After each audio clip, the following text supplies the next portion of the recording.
Hello, everybody, and welcome. I am Ogamaganua from Native Roots Radio, and we are live tonight with a very special event.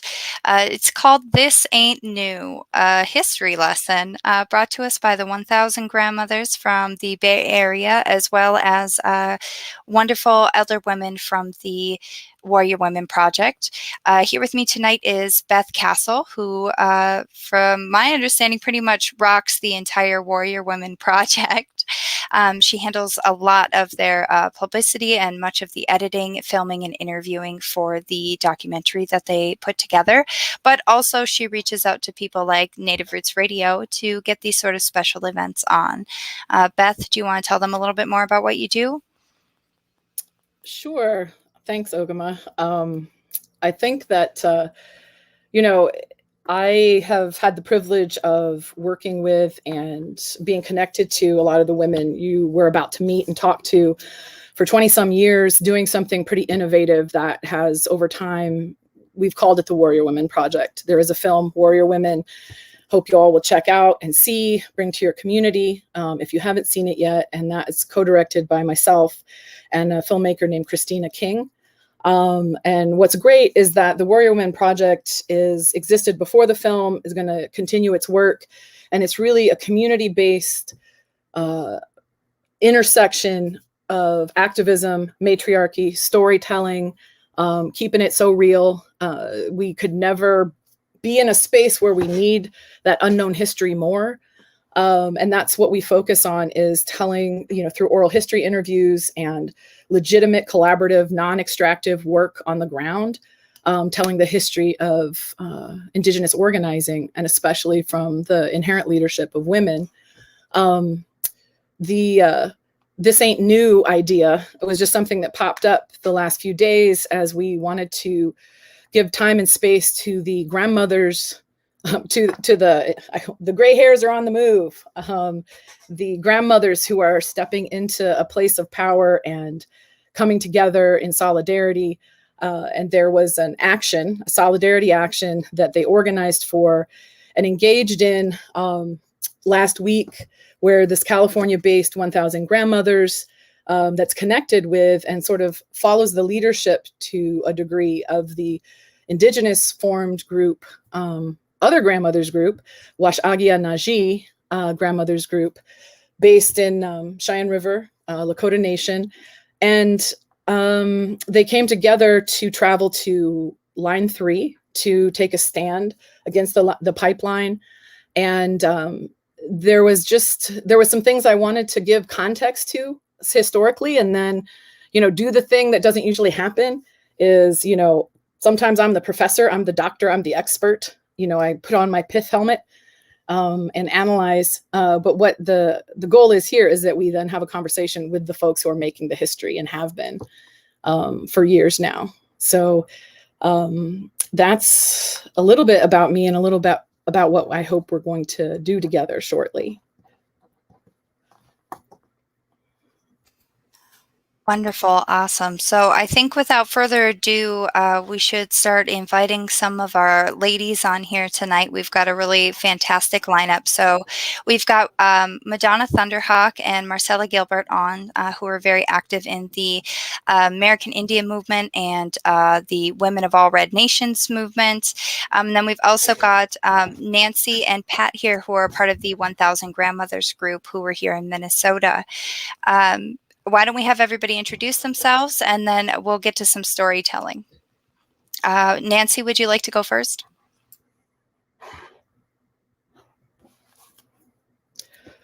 And unmute. Uh-oh. We have our have first a sense unmute. of what people.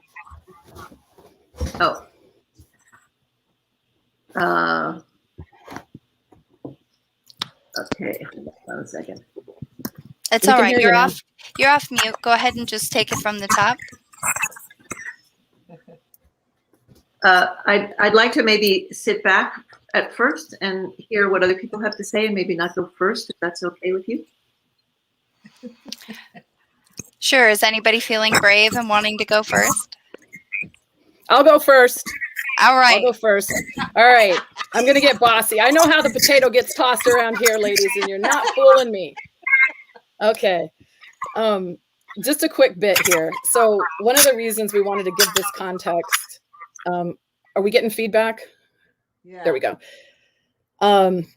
So one of the things why this is so important is I was talking with Madonna and Marcy the other day, in particular, because I was looking at the coverage that happened where all of a sudden it's called, it's crossover to national news. There's national news coverage of grandmothers on the move. Now that would never have happened in, 30 years ago when a lot of this was started, in a million years. And the question then was sort of who's representing this story. So the part that's also unique is that there was some, major news articles. One of them was in Ms. Magazine that highlighted a number of individual women. Now that's a great thing, and it was all Indigenous women, and it was showing what the core of things need to be in the environmental and climate justice movement is how are we gathering around, following, and supporting Indigenous women's leadership. So in this article, part of what gets interesting is immediately, though, we take that, Western framework and everybody gets their own little box and their own little group. So we immediately destroy the collective nature, and we're starting to look at here's how we make leaders and here's how we separate them out from people, et cetera. And so part of what I wanted to throw into the discussion, because these women have experience over years, is this, the things that have changed, the things that have stayed the same. But this ain't new comes from the fact that in 1979 and 1980, in the Black Hills, Women of All Red Nations, founded the year before in 1978, works to do a number of things, but one of them is to protect the environment and to stop uranium mining. And so they work slowly in collaboration with other groups strategically, like the Black Hills Alliance. That's the main face of the movement to stop Union Carbide. And at the core of it, though, is the treaty-based stance. Just the genius, the brilliance of it, and just the importance of it till this day, and how that's now being deployed and understood in ways that I still think, we struggle to understand more about it. But it's just we're seeing this history come to the forefront, and the challenges now is just giving space for those folks who have done this over the years to provide a little of that context, so maybe the next generation doesn't feel like they're Columbusing, like it's new to me, right? This is new to me, but no, it's not new to the person next to you. So with that context, maybe, I don't know, I'm feeling Pat. I'm feeling a Pat St. Onge moment, where Pat could maybe talk about some of these connections, because I know you go back a long way and you've worked in a lot of different spaces in solidarity and crossing over. So, a little bit about who you are, what you do, but how do you connect? How do the grandmother groups connect? Sego sewaguego. Patricia Tano ikok peshni ichumi ne Lakota Jungyats. So hi everybody, I'm Patricia Sanash, and I'm Haudenosaunee and French Canadian by birth, and I'm adopted Cheyenne River Lakota, and Madonna and Mabel Ann are my sisters. Marcy's my niece. So it's been a very moving experience for me to kind of move more in the world through the eyes and heart of indigeneity, and they've been amazing teachers to me, and so I'm really honored and grateful to be here. So the 1,000 Grandmothers for Future Generations is really a group of activists who have been, many of whom have been activists for a long time. And at one point, it became really clear that it was time to support the leadership of younger folks so that they could build the skills and, take over basically. And so somebody had heard that Holly Near wrote a song that basically says, if you're in trouble, just call in 1,000 grandmothers, because they don't worry anymore what people think about them. They just do what needs to get done. And so it was that energy, which really the Lakota grandmothers have embodied for 50 years. That kind of, we get it done because it needs to get done without a lot of fanfare. And so we invited them to partner with us, and they came out and they showed the film Warrior Women, and we did some work together. So it's been a very meaningful and powerful relationship. That because in our local group, I'm the only person who is Indigenous. And so it sometimes feels like a lot to be the Indigenous member of our group. And so it's been wonderful to have the Lakota grandmothers partner with us. And so we all met up at the Line 3. We met up at the welcome camp and visited with folks at McGeezy, and did an action in town, and then went to Minneapolis and did another action. So working together has been really powerful, I think, for the 1,000 grandmothers to have the sisters in South Dakota. And we feel like we have their back and they have our back. And so I'm very, very honored and grateful for that relationship. Thanks, Pat. So I'm getting devious over here, but I'm thinking, I'm like, who's that? But I'm thinking also as we go, try to, tell a little bit about yourself, and then something we need to know about what this experience was. So, maybe Marcella Gilbert would be interested in giving us a little context. And what was maybe you can also tell us about what the actions were, or something concrete about the experience. Hello, everybody. My name is Marcella Gilbert. I am part of the Washagya Naji Grandmothers Group. I'm a YG, a young grandma. I'm also a co-founder of the Najo campaign on Sharon River, and that is a group that very grassroots, and we formed because of our concern of the human trafficking that was happening in and around our reservation. So the trip to Line 3 was amazing, and the mosquitoes were really bad and big. Oh my God. But I think what I liked most, there was so much about it that reminded me of when I was in survival school, because our survival school, that we were a member survival group, we traveled to a lot of different places, and we went to Minnesota quite a bit. And it reminded me of trips that we made back then.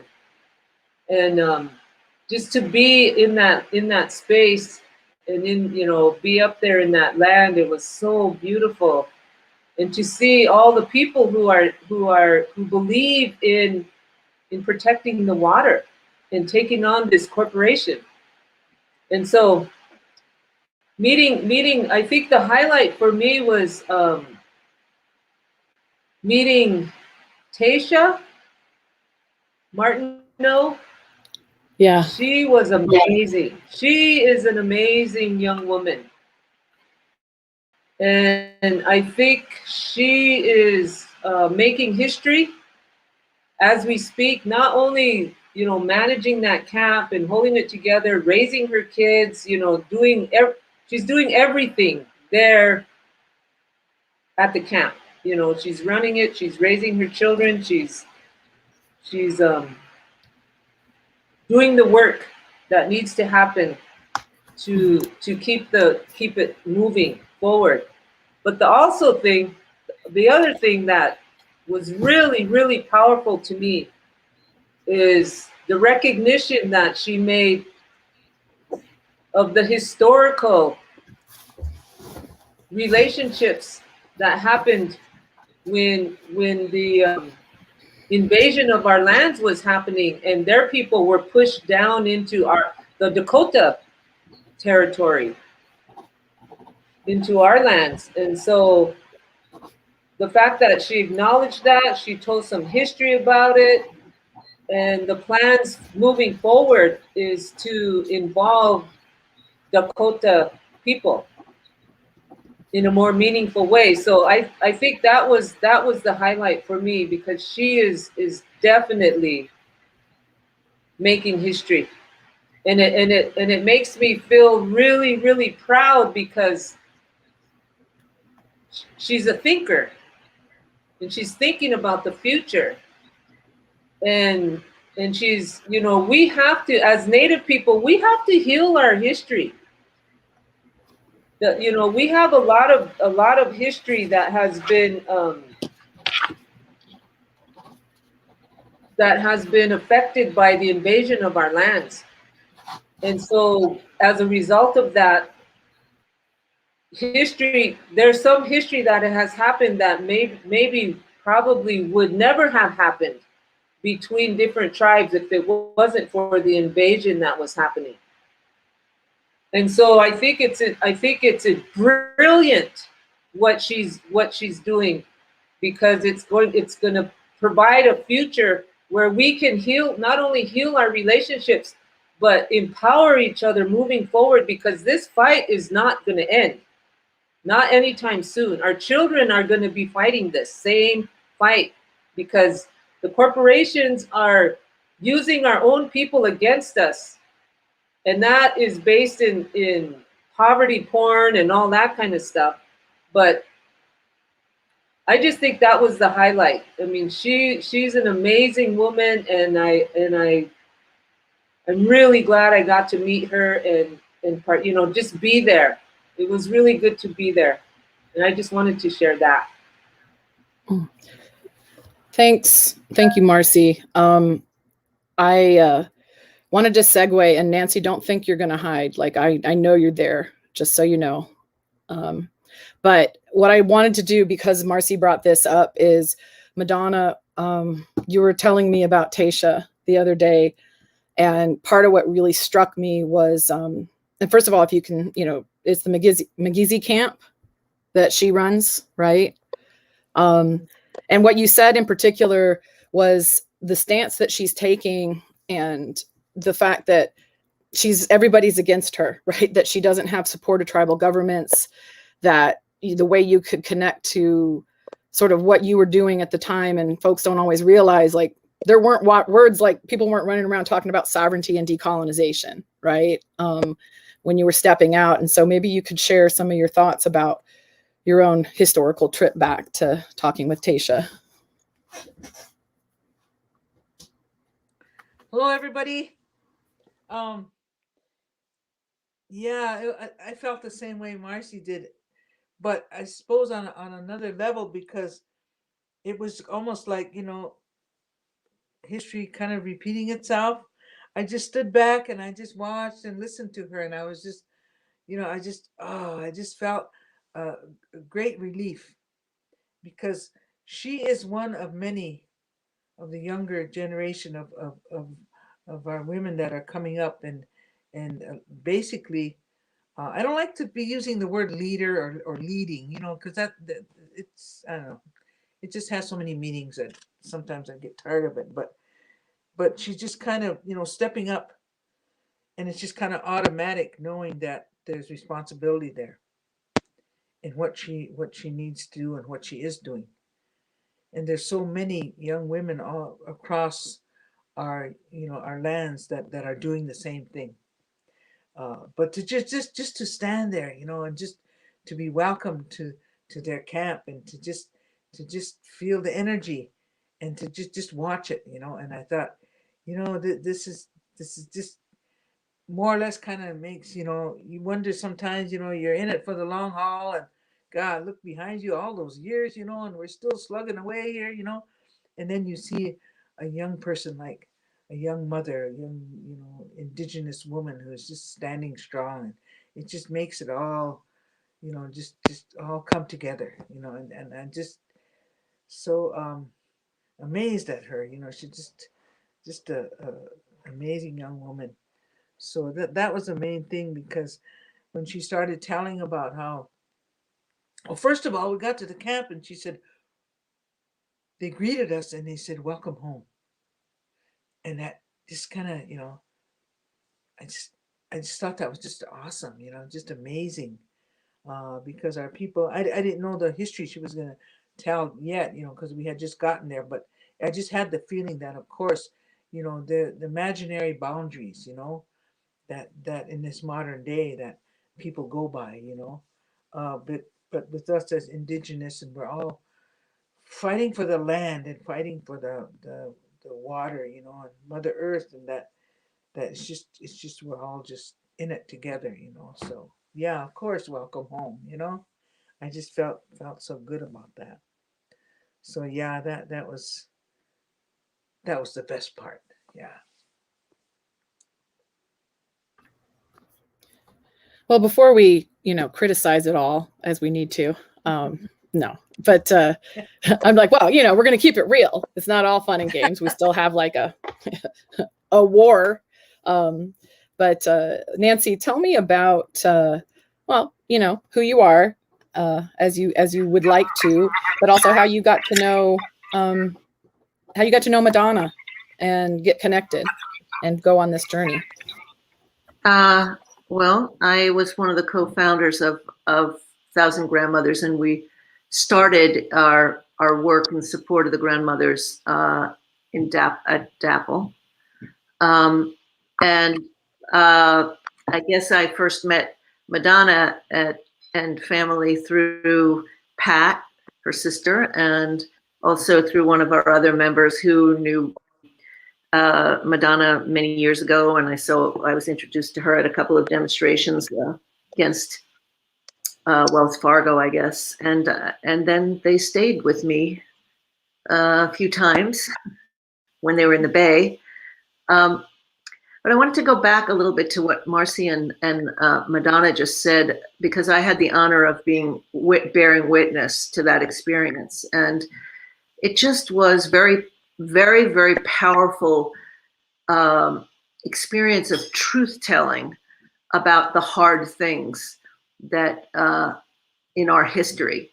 And you hear a lot about truth and reconciliation, but it was a moment that was very much like that. And the part that they didn't mention was the other way around, which was what it meant for the McGeezy folks to have the elders come and bless them and thank them for their work.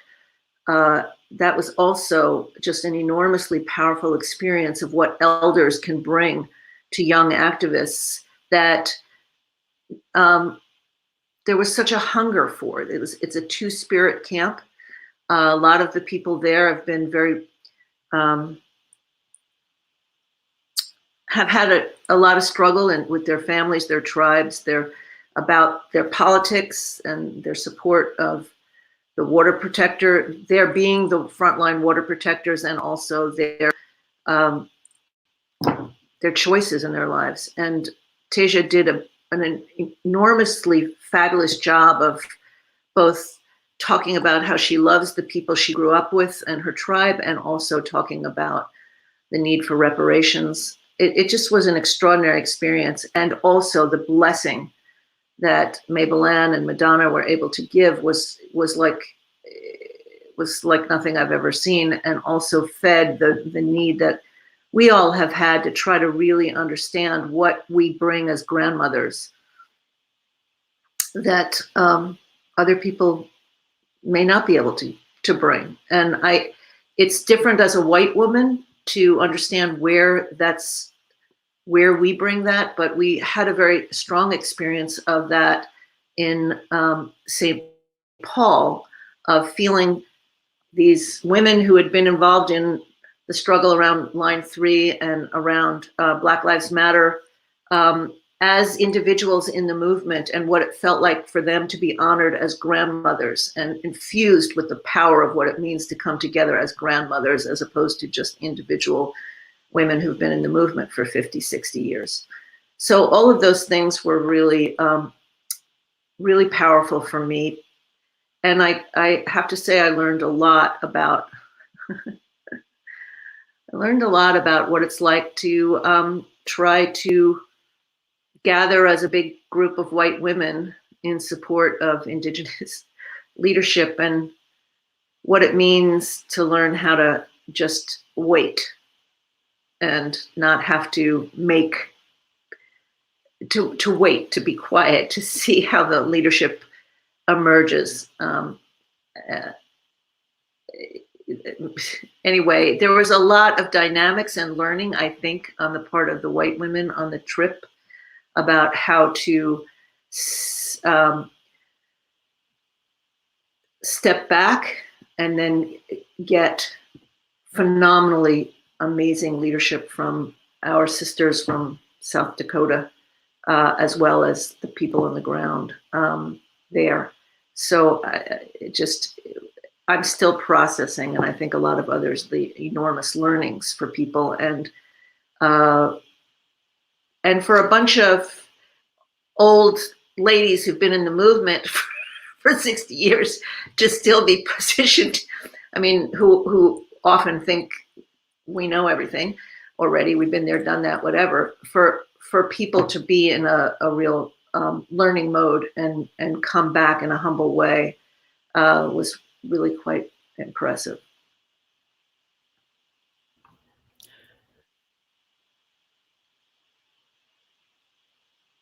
Because can you hear me? No, I just think that was like that was a beautifully diplomatic way of expressing something that is actually really important that we don't talk about, because, you know, whether it's Standing Rock or going back to the Black Hills International Survival Gathering, you know, we could have made the film that we made a huge segment. Well, it could have been two things called like Men Behaving Badly and White Women Who Can't Shut Up, right? It's like, it could have had this dual action, that how you survive in that space. And so I am curious, and I would, you know, just open it up to all your responses. But, you know, it does bring it up for me, Madonna, where I was just thinking, you know, what the changes you've seen over time, you know, between like maybe what was the Black Hills Gathering like versus this, or, you know, the space that was made, you know, in terms of the solidarity action, how it went, and what are people doing differently, if anything, to work together? Well, you know, I don't think that's, well, for me anyway, it's not that much of an issue, because I feel like we went through all of that, you know, back when we were younger, we were young, you know, and we learned along the way. And I think that's what made it so powerful and so meaningful, was that you learn along the way. And because you have to experience things, you know. But I think what maybe isn't too obvious, or I haven't really thought about it, or maybe I don't know how to word it, but like the progression is not so much, especially in our world, our, you know, native lands and our territories and stuff. It's not, it's, the issues don't change. It's basically land-based issues. We have all the other ills of society too, but mainly that's the glue, I think, that holds us together, you know. And because we're the only land-based people in this country, it's simple as that, you know. And so we have um, automatic focus and leadership in this whole protect Mother Earth issue. But I think that just by doing and being involved, you need to understand that there's different um, age groups of people, you know, and each age group has a responsibility. And I think it was so, like for me, for example, when we went to the Bay Area, uh, and we went to we were there for AIM West conference or something anyway, But at the same time, they had an action down on down in the Market Street area of San Francisco. And that's where I noticed we went, and we noticed there was all these gray hairs, you know, and they were all women, most of them. You know? And right away I thought, wow, you know, who are these, you know? But at the same time, I thought, in my mind, I thought, there they are.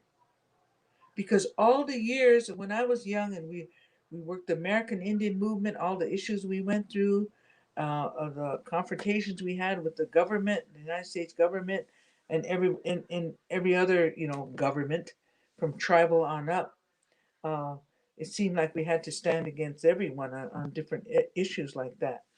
But there was always support. And I got to know and understand that the value of allies and how important that was. And there were times when for example, I was a liaison person between the legal committee, for example, during the Wounded Knee trials, you know, in the early 70s. And so I sat in on a lot of meetings and I listened to a lot of people talk about a lot of things, not just legal stuff. You know. So I learned a lot.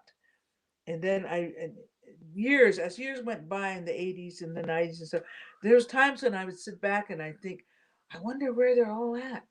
Where are these non-natives that came, volunteered to come, and some of them spent weeks and months working as volunteers on our legal defense and other issues. And later it became the fight against the no nukes. We had the no nukes movement back then. And they, you know, came to South Dakota and you know, in our struggle against the uranium mining in the Black Hills and that type of thing. And I used to wonder, I wonder what they're all doing. You know, there was hundreds and hundreds of them that we saw, you know, at different times and gatherings they came to and the different marches we had. And when I saw that day, I saw those women and they were painting the street in San Francisco, downtown San Francisco. And I thought, what? You know, I was just totally amazed. And I thought, there they are. There they are, you know? And so it was just automatic, this feeling of solidarity, you know? And then to our sister Pat, you know, we got to meet a couple of dynamic women, Carol and Nancy, and then others. And so it was just kind of like an automatic, you know, coming together. Because, you know, we're all at that age now, but we were all in it for the long haul. So to me, that was so important, so amazing, because good grief. I mean, you can, you know, talk issues, you know, inside and out for however long, you know, but it's the basics, you know, the future generations and the basics of water. We all drink water. We all got to breathe air, you know, that type of thing. So those are the kinds of things you know, you keep it grassroots and there you have solidarity, arm in arm, you know. So to me, that was the most amazing thing. And that's what I could see when we went to McGeezy camp. And when I heard that young Tasia Martineau talk, I thought, yes, she, you know, they have it. They got it. You know, she understands. And native and non-native in her camp, you know, it didn't matter who you were. If you were standing for Mother Earth, you were welcome and you were important. And I just saw that and I thought, yeah, you know, it's something that's being handed on, you know, and that's so good. That's needed. So yeah. You're killing me. If I had tear ducts, if I didn't have them surgically removed to do this work, I would be crying now. But no, just the moment. So what was it? Third hour into the first time I interviewed Madonna Thunderhawk, October 29th, 1998. She just kind of looks down and she's like, I just don't know what we need to keep talking about. Save the land, save the air, save the people. So apparently I was just supposed to stop then. And what am I still doing? Right? Because like that was the answer then. So it still is. But yeah, I would love to open it up. And I think, Pat, I'm looking for the responsive faces at certain moments, but do you want to add a moment here or expand the ideas? Because I would love to know about like what you felt, where you think things are going, and what do people need to know?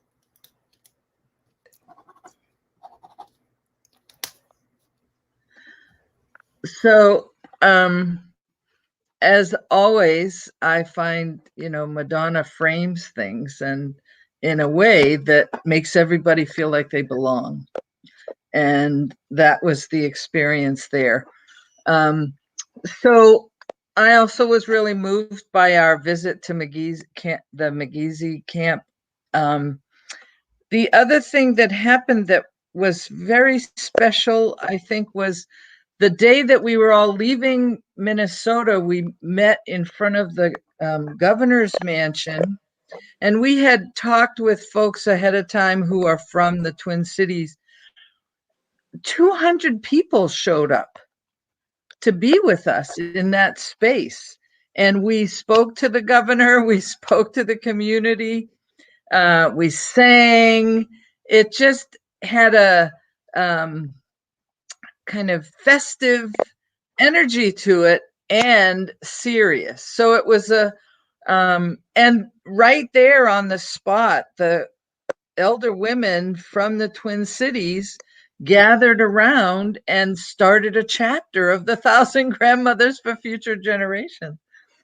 So, so we know that there are so many people, women in particular, who have been activists for a long time and have felt increasingly marginalized. My husband and two of our friends, Barbara, who's on our steering committee, and her husband, we were standing one time at a Occupy, early in the Occupy movement. And Oakland has this great amphitheater where all kinds of activity happens. And so the four of us were standing at the top of this amphitheater, and it was full of younger people talking and having a good time. And the speakers were on the stage, which really is outside the front door of City Hall. So politicians and city leaders can't come and go without seeing us there when we're doing actions. And so we watched as the young people really struggled to figure out the electricity and the sound system. And we realized it never occurred to them to ask us, even though we had done this 1,000 times. And that for me really felt like this is what we can do. We can be a presence that supports the leadership of young folks so that they feel held. Because I don't know, in the work that I did coming up, there weren't so many elders around. And, at one point, the free speech movement, I think their motto was don't trust anybody over 30. So it's not very inviting to the elders when that's your kind of motto. So to me, this feels like, and it's my own children are taking leadership in movement spaces. And when Madonna and Mabel Ann were visiting one time, their car broke down in Utah. And so one of my kids and her partner drove to pick them up and drove them home to South Dakota. And they came back and they were just so, it contextualized their movement work in a lineage, in a powerful story that made their work feel like it had more power and more capacity because it's literally on the shoulders of their unchi. And so I think that this opportunity for us to go as elder women and support the leadership of young people is the point. It's kind of what we do. And one of the other inspirations for us was a group of elder women in Senegal, I think, when the tanks were coming, and they just stood, all these grandmothers, and they took off their shirts. And it was like, you may not do violence in our in our community. And those tanks turned around and left because they couldn't disrespect the grandmothers by continuing to move forward. So that's really the kind of energy that we want the 1,000 grandmothers to bring. It's a loving, caring, supporting, holding kind of energy that so that young people can be as fierce as they want to be and know that we have their backs. And so being at Camp McGeezy was very sweet. And while we were there, we honored the first anniversary of George Floyd's death.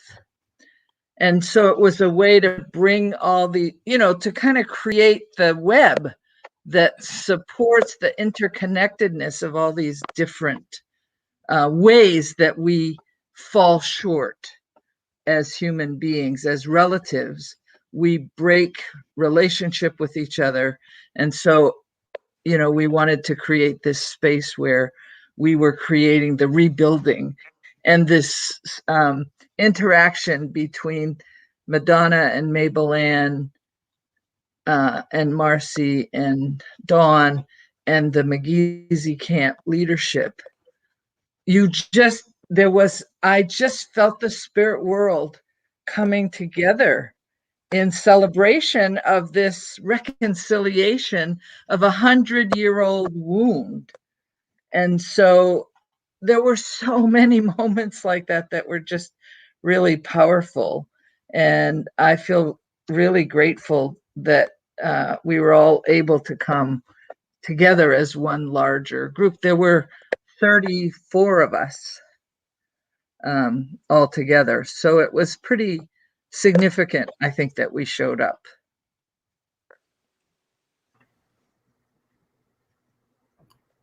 Wow.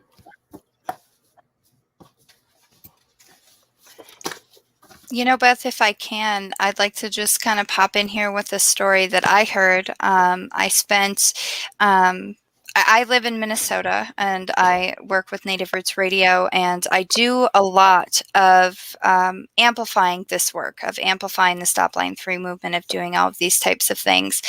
And I do get to hear some stories when I go out and about. And I heard a story of one of the 1,000 grandmothers during an action. I wasn't told which one or who it was, but that the police had come up and, were threatening to arrest one of the grandmothers. And she turned to that officer and said, "You listen here, young man." And I started laughing, and it's so beautiful and perfect because, as somebody who's younger, I'm in my 30s. I'm considered, I'm not a young person in the movement, but I'm certainly not an elder. I'm kind of this, I don't know if you want to call me an in-betweener.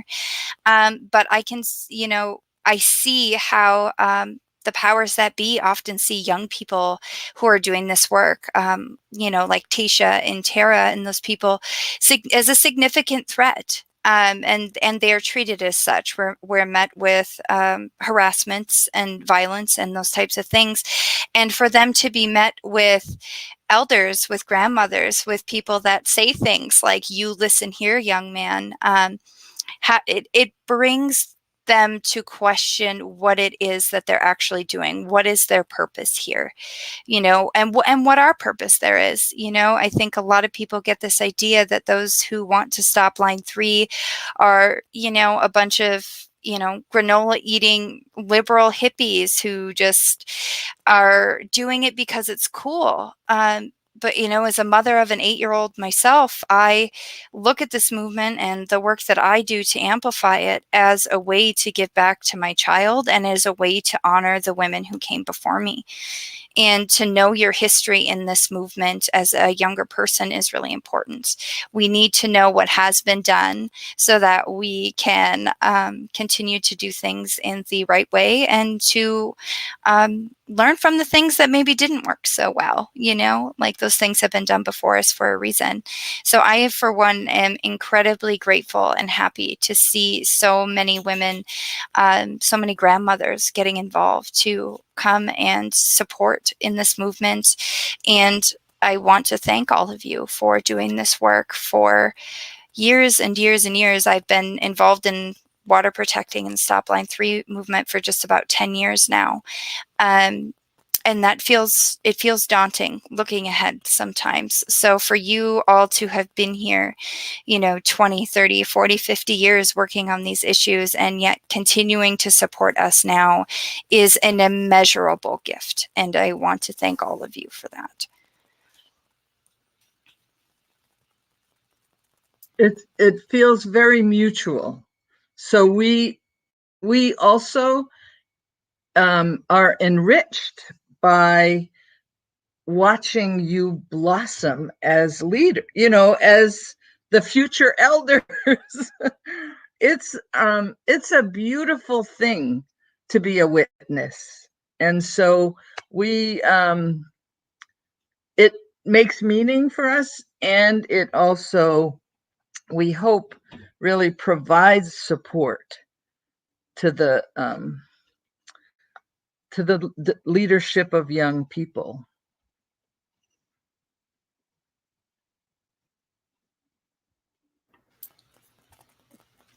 So who was that grandma? Who knows? Who was that grandma? Nancy? It was you. Oh. And also that we had talked about wanting to mention and lift up the action that's happening, that the thousands of people who are going to be there this weekend. And my daughter is going to be there with, I guess she's been leading some of the interfaith contingents. And I think part of what it means for me to show up is not just to show up, is to support our own families and our own I'm so moved when I was there with Madonna and two of her daughters, and that means a lot to me as somebody who also has children, Pat, too, who are activists. So it's not just our own 50, 60 years, it's the intergenerational power of understanding that the fight goes on more than our own lifetimes. And so that was particularly moving to me. And I want to lift up the good organizing that's happening about this coming weekend. I don't know whether anybody else wants to say more about what that's going to look like, but I know that they're going to have thousands of people there from all over. And that seems to be what the press likes. The mainstream press anyway. So I'm impressed that they were able to do that. And I think it's going to start another piece of this struggle, because now the drilling begins and Biden is going to have to either declare that he is a climate president or he's not, even with Trudeau wanting money. Yeah. I just have to say what an honor it was to be there with all of you who were there. What an experience. Thank you so much. Thank you so much.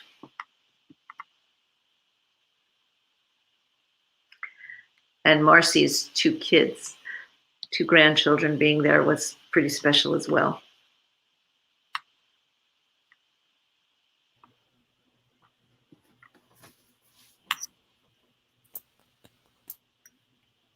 Marcy, do you want to say anything? Sure. Yeah, I had my two granddaughters there, so that were Madonna's great granddaughters who were in training.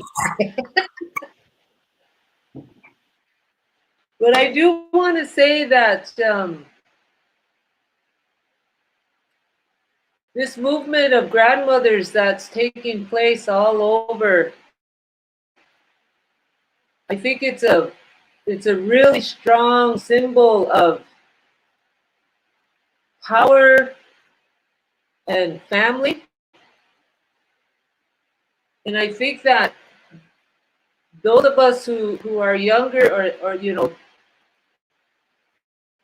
I think we need to look at this as a also another healing time for our families, because so many of us, and I'm not talking just about indigenous people, but I'm talking about anybody who has been affected by oppression and religion, and that, you know, our families have been torn apart on so many different levels.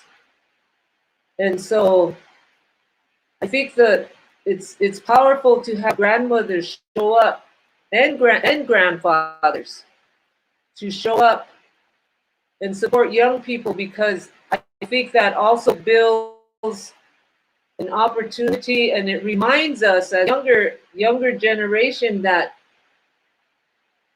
family is important, and making those connections to each other as family, I think, is important. On, you know, it doesn't have to be an action. It doesn't have to be a political situation. It can be used on I mean, you know, so many different levels. Just reminding ourselves how important family is, and how truly important our grandparents are, and how much we love them. So I just wanted to say, you know, that's another thing that you know, I'm feeling when I'm seeing all these, you know, actions taking place, and it's the grandmothers who are on the move.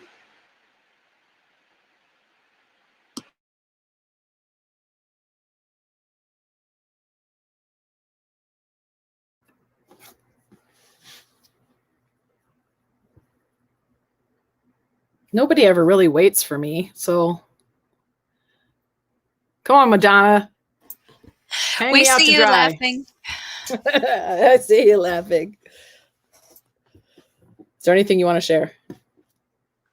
Well, you know, I'm just enjoying listening to everybody else's comments, because you know I was thinking, yeah, that's same thing how I was feeling, you know, and how I'm still thinking about it, still thinking about what happened and went on, you know, a week ago, but still, it's just like it was just real strong feeling, you know, of solidarity, you know, that's the term we used back in the day, you know, and it was really meaningful back then, you know, get solid people behind you, you know, that's how I always thought, you know, and together we could be in it for the long haul.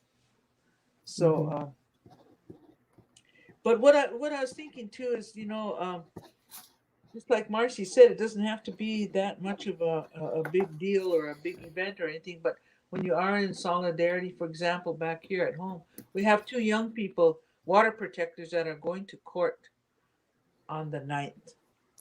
So this event from May, excuse me, June 5th to what is it, 8th, up Yeah. along, yeah, up there in Minnesota. It's such a powerful thing that's happening, and we can feel the vibes, you know, feel the energy, because we're still we're still at it down here, you know. KXL pipeline was decommissioned by President Biden, but it's still there. The, you know, the pipe yard's still there. The big man camp is still there. I mean, then, you know, state of South Dakota is providing protection. They're pro, you know, corporate, so they're just basically, you know, digging in. So we still have that at our doorstep, and also north of us, DAPL, you know, is still that pipeline is still pushing oil. So it's just the you know, we understand the urgency and of these pipelines, but so hopefully we can do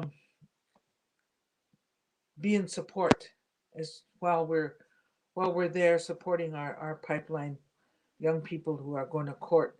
We can still let, you know, people know that we are also in solidarity of what's going on in up in that week. So yeah, it just gives us more um well, how would you call it, just more energy, you know, to, because we know it, you know, there's so many people that are in the struggle with us. native and non-native. So important. Well, I'm glad you brought that up, because I did just, not want to put out like we have a big plan, but part of it is that it's definitely important that if you're able to and you want to, you should go, to June 5th through 8th.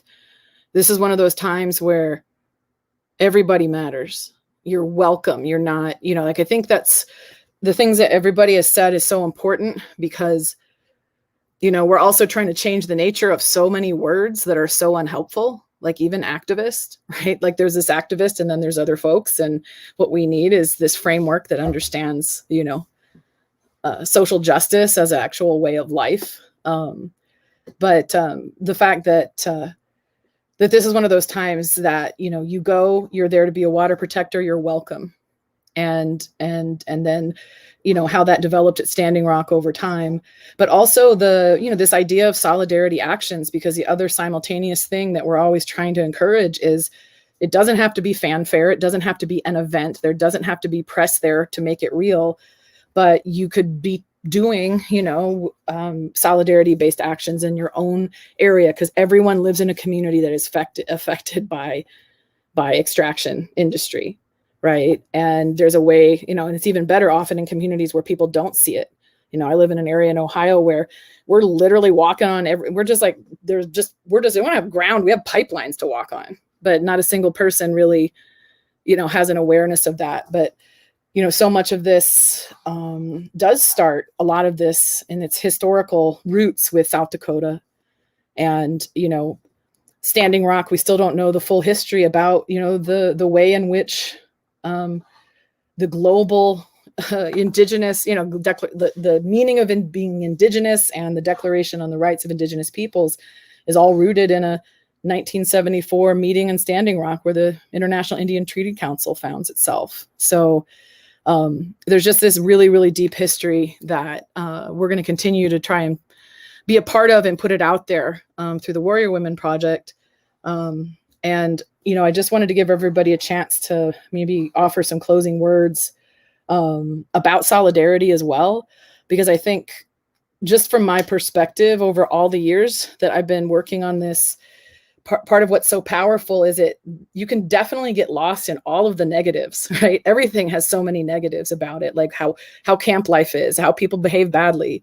But what I think is super powerful is how important it is to recognize a role and your positionality, in the world, how you affect people, but how you stand there and hold the space and don't apologize and act in solidarity. And we don't have time for anything else, right? So, I guess that's the thing I wanted to ask in closing is, this experience was very powerful for you. What you want to share with people about what you hope, what it meant to you, but what you hope people do or take some type of action, or, anything that's sort of like a future thinking element that you want people to carry with them. And hopefully we'll be able to return. And, I like having history hour. So maybe we can do it again. So who wants to start? Hopes for the future. This ain't new.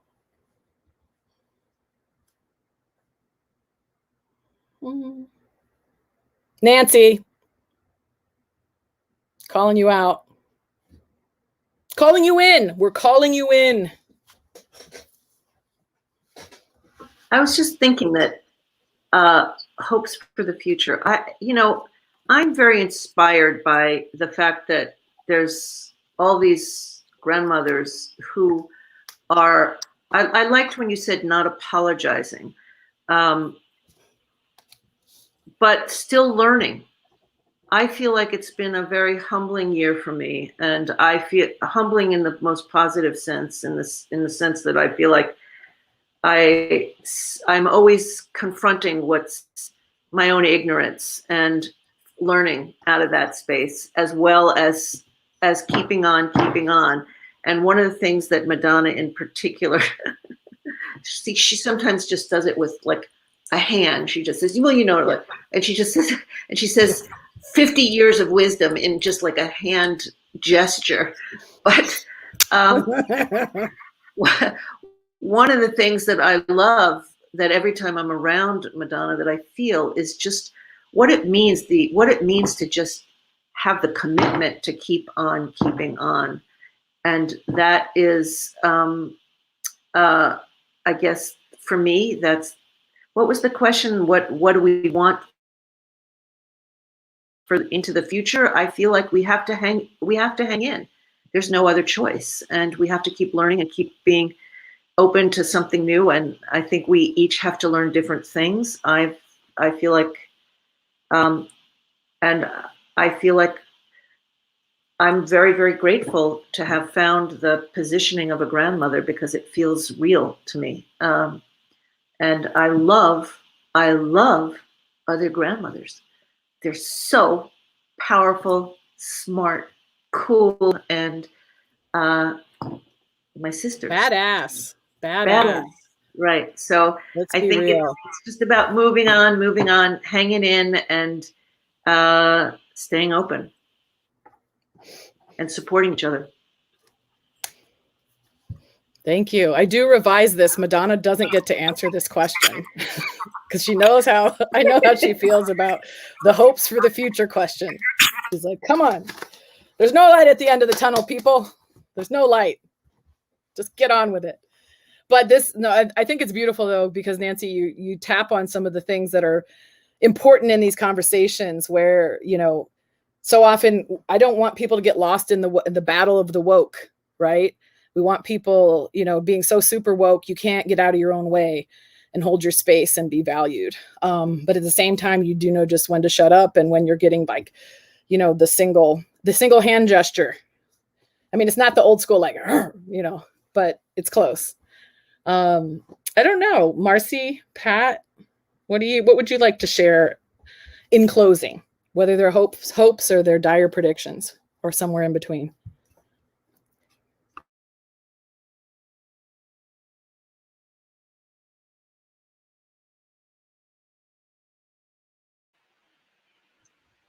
Okay, I'll go. Well, I think, I don't know. I mean, of course, I'm hopeful for the future, because everybody is moving, everybody is standing, everybody is using their voice, no matter what the situation is. I mean, the Black Lives Matter movement is intense and has a lot of history behind it. That, I mean, hundreds and hundreds of years of history of being being hunted down by white people, and for them, for their voices to be heard now and their stories to be told now is really, really powerful, because it's shining a very bright light on the reality of the history of this country. But the other thing that is hopeful is that the young people have access to information in seconds, and so there's not. I mean, you could learn a lot in an hour of sitting down and getting online, and so I think the level of intelligence among young people is moving faster than ever before. I mean, young people are learning more, and I think that is where my hope lies, is the fact that we have information at our fingertips, and once you learn something, you can't unlearn it. And so my hope is that with all this intelligence, this potential for intelligence to move forward in a way that takes everybody along into a future that is hopeful, because this climate, the environmental issues, this is everybody's issue. It's not just indigenous. It's not, it's everybody's issue. And so I think one of the things that I hope happens is that those of us who were at Standing Rock learned the lessons of Standing Rock, and one of them is to respect each other and to help each other. And that was one of the things that everybody did at Standing Rock. Everybody treated each other as a relative, and everybody acted like a good relative. And I think that's really important moving forward, because the powers of oppression are really strong, and dividing us is what they focus on. And so all the movements that are active right now, I think we need, I think keeping in mind that we're all related in some way, and behaving that way as a good relative is really, really important for us to move forward and to save the planet and save each other. And thank you for having me. I'm thankful to Robert for letting us do this, and all of you for showing up, and the facilitators, Beth, and I don't want to slaughter your name, Ogima. I'm sorry, but yeah, That's thank okay. you. Thank you so much for having us on.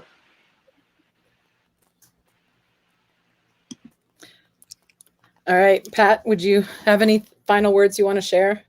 Sure. Never go without the final word.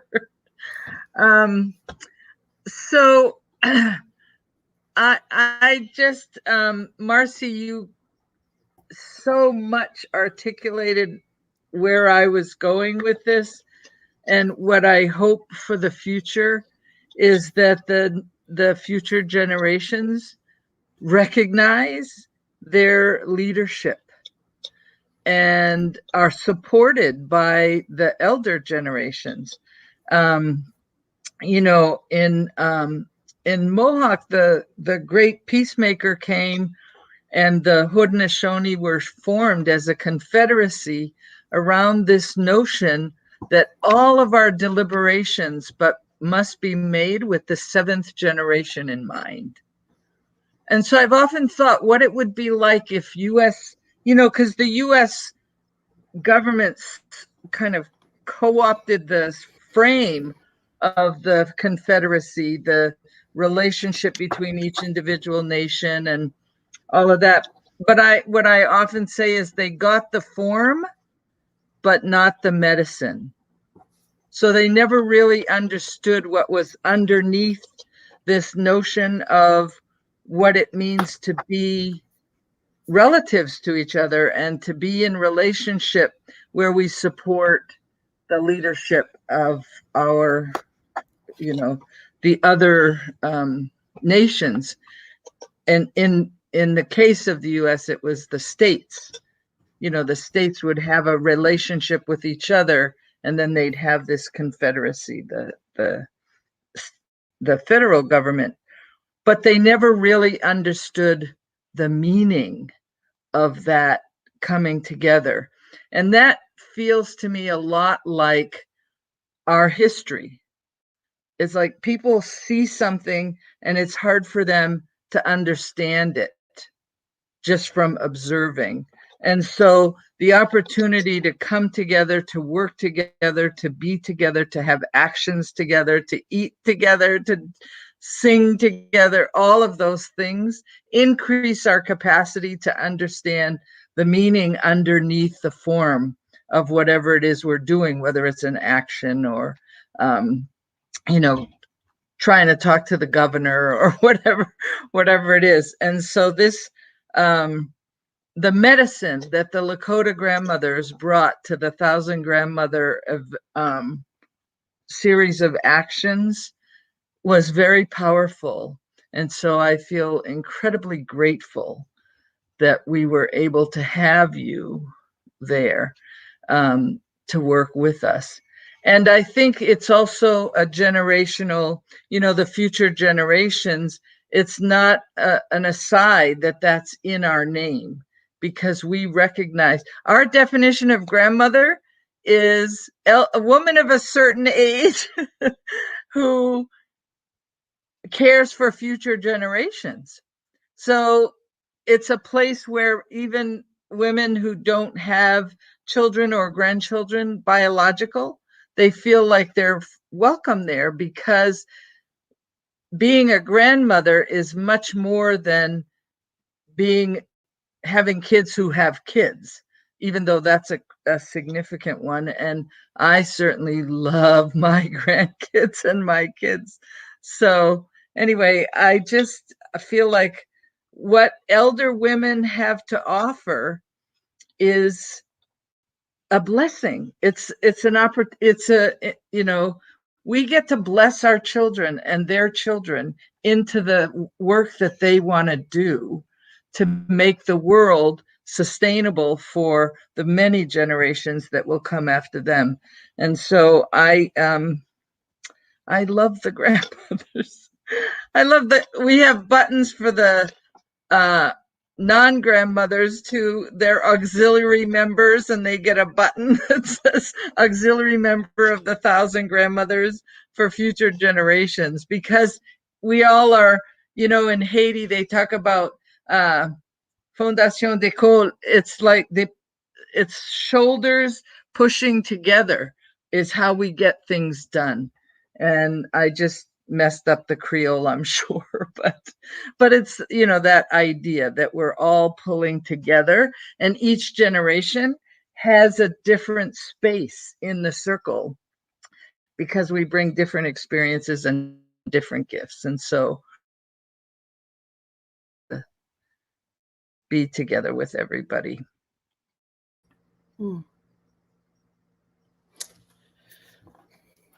Thank you, Pat. And Madonna, you just gave you're doing a fist pump over here. Take us out, Madonna. What's the last words? Oh, I don't know. Last words is I'm just, I just hope that people, activist people, because I'm all about moccasins on the ground, everything else to me is you got to bring the people along, and you got to be with the people. So I'm just hoping that people understand that as you age up.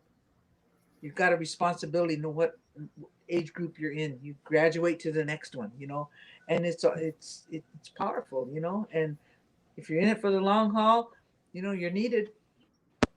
It doesn't matter what age group you're in, we're all needed. So yeah, that's my hope for the future. Awesome.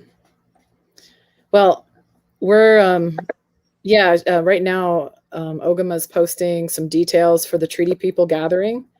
It does give you everything you want to know about going to it, what you need to do, how you can get there, and also some information about the Warrior Women Project, the 1,000 grandmothers website and social media. We want you to follow us too, because we're all, one of the big themes throughout all of this is like history. It's a thing. History happened. These events happened, right? And we're now actually telling the truth around them from the people. I'm wearing the Every Child Matters orange t-shirt. It's massive to have, for the first time ever, a story of this magnitude crossing international news about the loss of children in the sites of genocide that they call boarding schools. So keep following all of us. And is there anything that, Ogama, you want to let folks know about the treaty information? Are we good to go?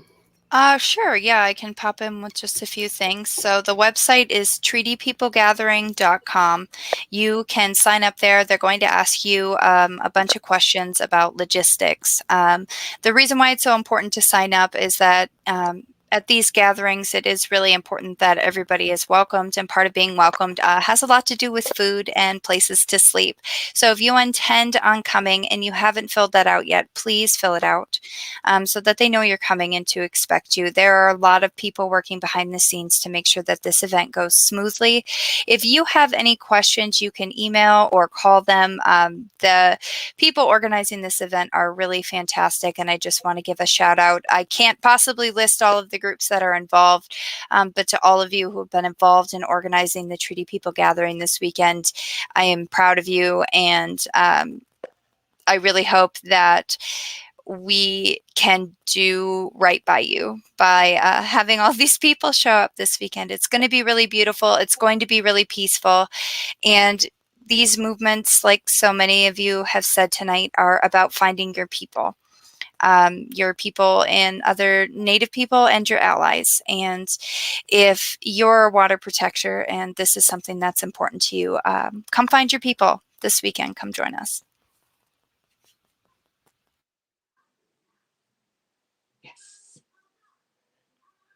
I was hoping Robert might pop on in from the background to show us his awesome Warrior Women t-shirt. Madonna Thunderhawk, you're modeling our worn t-shirt if you'd like to give the folks a look. We love t-shirts and we love to sell them. Buy our t-shirts at warriorwomenfilm.com. I don't know, to the 1,000 Grandmas, are you selling your t-shirts or do you have to earn one? There we go. It's looking good. I know. All right. Thank you, everybody. It was a real honor. And, you know, this will be available and hopefully we'll continue to do something like this in the future. So have a great night.